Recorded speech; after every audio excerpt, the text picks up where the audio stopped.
like when I was little, I always wanted to serve a mission because I just saw them with the name tags. I'm like, they're so cool. And I had no idea what they did.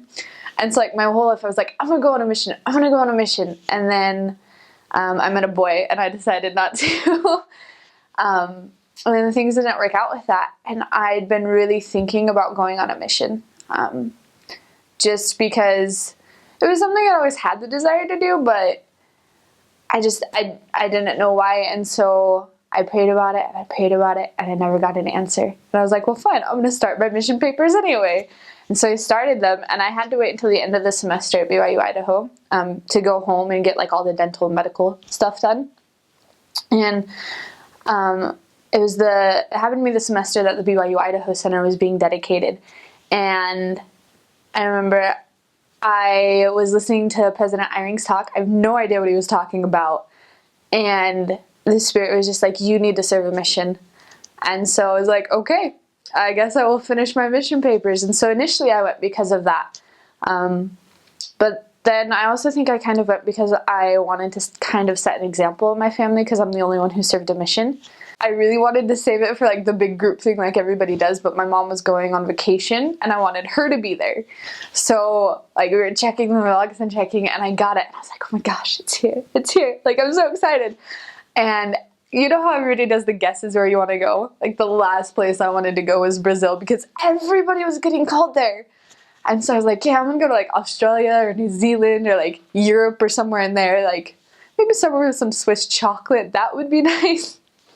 And so I remember I was opening my call, and you know, you scan it before you read it out loud.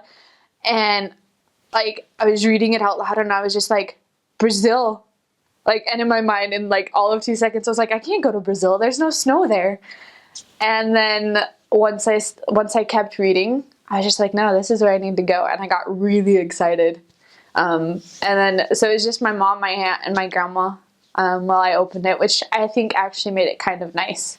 Because then it wasn't like everybody like, oh my gosh, that's so cool. It was just like this nice little, like, quiet spiritual setting. And then I told everybody and they freaked out. So...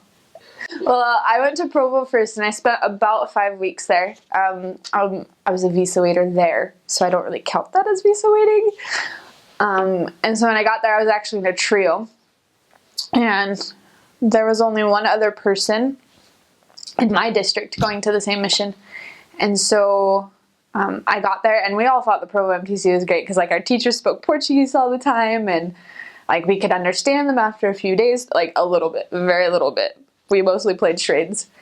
And so like for the first couple weeks it was just getting the hang of everything, like the huge schedule, because like every single minute was scheduled out. And so it was used to all the studying and like saying all the prayers and never going anywhere alone, that was weird for me because I'd just walk out of the room like, I don't have my companions.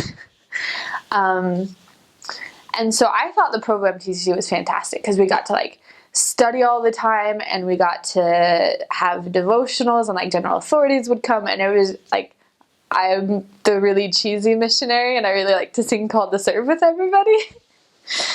And then I went to the Sao Paulo MTC, and that was a little bit more difficult for me. Like it was really good because we got to hear native speakers and like get the flow of words and their accents and just like how they say different things and their slang words. But I think it was also really difficult because like that was the first time I was like, oh my gosh, I'm going to a foreign country. And I remember like the third day there, I just like had this huge breakdown, and like it was horrible. I was staring out the window and like trying to make it look like I wasn't crying, but you know, everybody knows. And so my district leader talked to me, a teacher talked to me, and then later, like, my district leader had my companion come and talk to me. And, but after that, it got a lot better. Like, we would still have TRC, which is, like, we go and teach people. But we also got to leave the premises, like, on P days, so we got to go out and we got to experience the culture a little bit and, like, practice buying things with hey eyes and get used to all the different foods that were there. And we had a lot of fun. They were switching MTC presidents when I was there. And so our teachers, which I may or may not I probably shouldn't admit this, but they left the room a lot because they had to go prepare things for him leaving, because the Sao Paulo MTC fits about 250 to 300 missionaries. And so, like, we would be studying, or we would like have plans to teach our investigator, and our teacher would have to go do something for like the MTC president going out and the one coming in. And so we had a lot of times where we just we called them our Harry Potter wars, and the elders would just start picking words out of the dictionary in Portuguese, and they would just like point their pen and like say the word even if it was completely wrong. So just to practice. So we had those a lot. And then it was just really cool because they also housed us. I don't know how to say it in English. They like roomed us with Brazilians or other people who spoke Portuguese.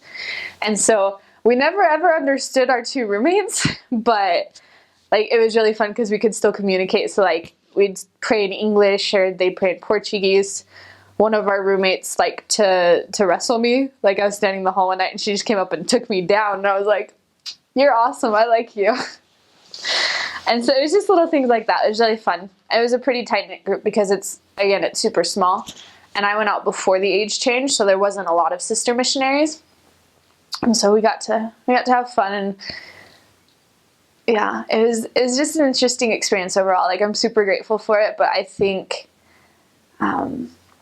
it kind of helped me prepare me a lot for like how the culture was going to be, because Brazilians are very lax. Like they're like, "Oh, it's no big deal. Like, yeah, we can show up like 10 minutes late. It's totally fine." And we didn't study nearly as much, like hard study time. But I think just being able to talk to them and interact, and like especially being in the same room as them, helped out a lot. Like it was so much fun. Looking back, like I love the Sao Paulo MTC, but like when I was there, I was just like, "Oh my gosh, let me out," because I was just like so tired of studying and doing language.